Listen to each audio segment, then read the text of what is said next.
Larissa era jovem, cheia de vida e planos. Naquela tarde, ela estava em casa, sozinha. Tudo parecia normal, até não ser mais. Horas depois de receber uma comida entregue por alguém de confiança, ela começou a passar mal. A dor foi tão rápida quanto violenta. Trancada no próprio apartamento, sem ninguém por perto, Larissa tentou resistir, mas quando a ambulância chegou, já era tarde demais. O laudo confirmou. Ela havia sido envenenada. A substância? Chumbinho. Um veneno barato, fácil de obter e quase impossível de rastrear. A notícia da morte de Larissa chocou familiares, vizinhos e amigos. Mas o que ninguém imaginava era que, nos bastidores, havia muito mais do que um simples envenenamento. A investigação começou naquele mesmo dia. Celulares, notebooks, pendrives e HDs foram apreendidos na casa da família Garnica. 2 nomes logo se destacaram: Luiz Garnica, marido da vítima, e Elizabeth Arrabassa, a sogra. E foi nos dispositivos deles que a verdade começou a aparecer. Mensagens antigas, ignoradas até então, revelaram que Elizabeth sabia da traição. Sim, Larissa havia sido traída. Não só pelo marido, mas também por quem deveria protegê-la, a própria sogra. O nome de Letícia, a amante, surgiu entre os contatos frequentes de Luiz. Mas o mais perturbador estava por vir. Semanas antes da morte, Elizabeth pesquisava no celular sobre os efeitos do chumbinho. E não parou por aí. Também buscava sobre heranças em caso de falecimento da nora.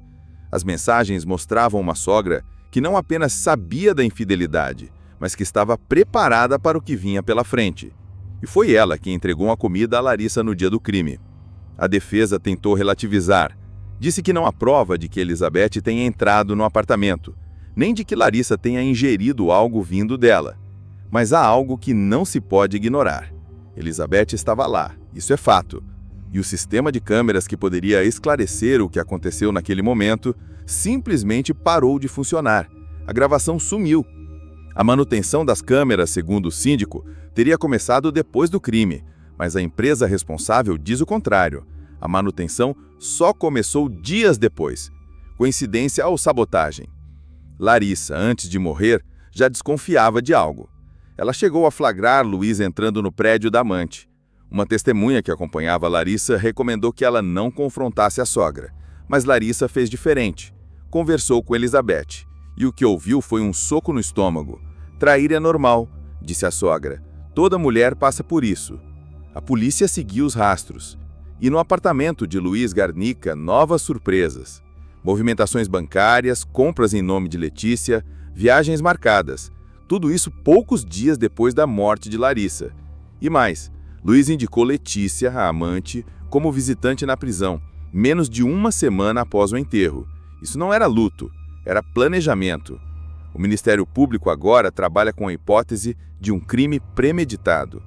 Elizabeth pesquisava sobre veneno e herança. Luiz mantinha um relacionamento com outra mulher.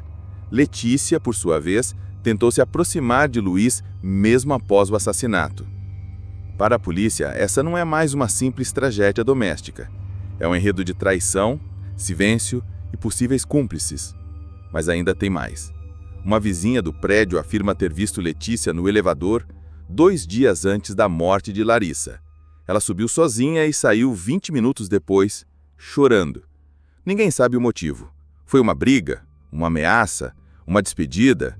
As câmeras que poderiam responder isso também falharam. Outra coincidência conveniente. Enquanto isso, os advogados de defesa alegam que todas as apreensões feitas pela polícia são inválidas por falta de mandado judicial. Alegam também que Elizabeth não teve acesso à comida que Larissa comeu naquele dia. Mas se ela não entrou, como sabia o que havia acontecido dentro daquele apartamento? E por que mentiu sobre as pesquisas feitas em seu celular? A investigação está longe do fim. A cada dia novos detalhes emergem. Elizabeth omitiu informações cruciais nos primeiros depoimentos. Letícia nunca foi ouvida pela polícia. E Luiz, mesmo preso, mantém o silêncio sobre os verdadeiros bastidores dessa história. O que mais falta ser descoberto? Quem está protegendo quem? E por que, mesmo com tantas pistas, ninguém foi formalmente acusado de homicídio? Não saia daí. No próximo trecho eu te conto mais sobre os bastidores dessa investigação, os erros que podem soltar culpados e o que ainda pode virar esse jogo.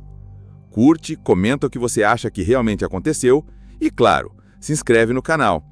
Eu deixei aqui na descrição o link que vocês vão gostar. Larissa recebeu a comida.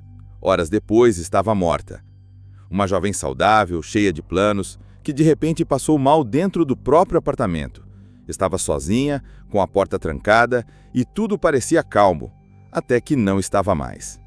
A comida havia sido entregue por alguém de confiança, mas em pouco tempo o que parecia apenas uma indisposição se transformou em desespero. A ambulância foi chamada, mas quando chegou já era tarde demais. Larissa não resistiu. A causa, segundo o laudo da polícia, sinais compatíveis com o envenenamento por chumbinho, um veneno barato, letal e quase impossível de rastrear. Mas o que chocou mesmo não foi apenas a causa da morte, foram as mensagens no celular da sogra, Elizabeth Azabassa. Elas revelaram algo que ninguém esperava. Elizabeth sabia do caso extraconjugal do filho, marido de Larissa. E pior, dias antes da morte, Elizabeth pesquisou na internet os efeitos do veneno e como funciona a herança em caso de falecimento da nora. Coincidência? Ou alguém já sabia exatamente qual seria o desfecho daquela tarde? Larissa estava sozinha em seu apartamento, trancada. Recebeu a comida de alguém de confiança. Pouco tempo depois, começou a passar mal. Ligou pedindo ajuda, mas quando a ambulância chegou, já era tarde demais. A polícia foi chamada imediatamente. E naquela mesma noite, os investigadores decidiram agir rápido. Recolheram tudo: celulares, notebooks, pendrives e HDs. Tudo que pudesse revelar o que realmente aconteceu. E entre os nomes, 2 passaram a chamar a atenção: Luiz Garnica, marido da Larissa, e Elizabeth Azabassa, a sogra. E foi aí que o caso ganhou um contorno sombrio. As mensagens extraídas do celular de Elizabeth mostravam não só que ela sabia da traição do filho com uma mulher chamada Letícia, mas que já pesquisava sobre veneno semanas antes da morte de Larissa. Também procurava saber sobre heranças em caso de falecimento da nora. Mas o nome dela não apareceu em nenhum boletim de ocorrência até agora. Letícia, a amante, também logo entrou no radar da investigação. Morava no mesmo prédio da jovem Larissa. Os vizinhos já sussurravam que ela era mais que uma simples amiga. E depois da morte de Larissa, Letícia tentou visitar Luiz na prisão, menos de uma semana após o enterro. O que ela esperava encontrar ali? Amor? Aliança? Ou participação em algo maior? A defesa diz que Elizabeth esteve sim no prédio de Larissa no dia do crime, mas tenta relativizar. Afirma que não há prova de que ela chegou a entrar no apartamento, nem de que Larissa tenha ingerido algo vindo dela.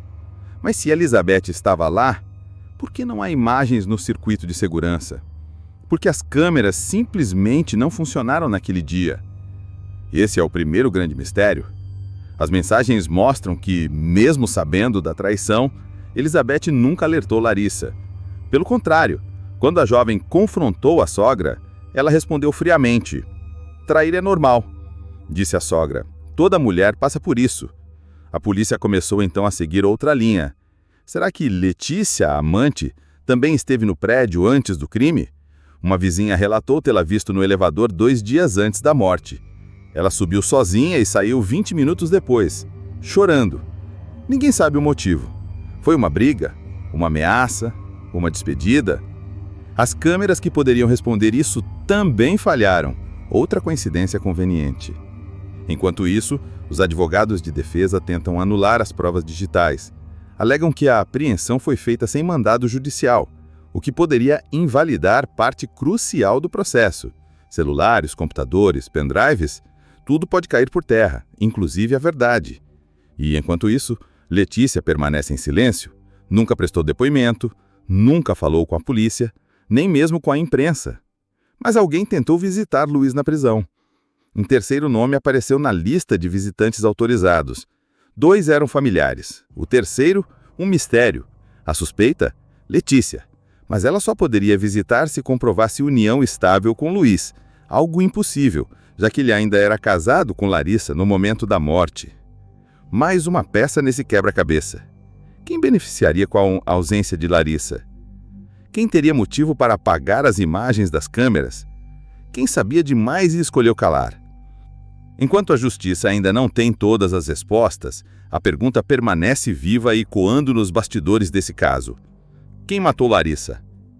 Larissa recebeu a comida. Horas depois estava morta. Uma jovem saudável, cheia de planos, que de repente passou mal dentro do próprio apartamento. Estava sozinha, com a porta trancada e tudo parecia calmo, até que... não estava mais. A comida havia sido entregue por alguém de confiança. Mas em pouco tempo, o que parecia apenas uma indisposição se transformou em desespero. A ambulância foi chamada, mas quando chegou, já era tarde demais. Larissa não resistiu. A causa, segundo o laudo da polícia, sinais compatíveis com o envenenamento por chumbinho. Um veneno barato, letal e quase impossível de rastrear. Mas o que chocou mesmo não foi apenas a causa. Foram as mensagens no celular da sogra, Elizabeth.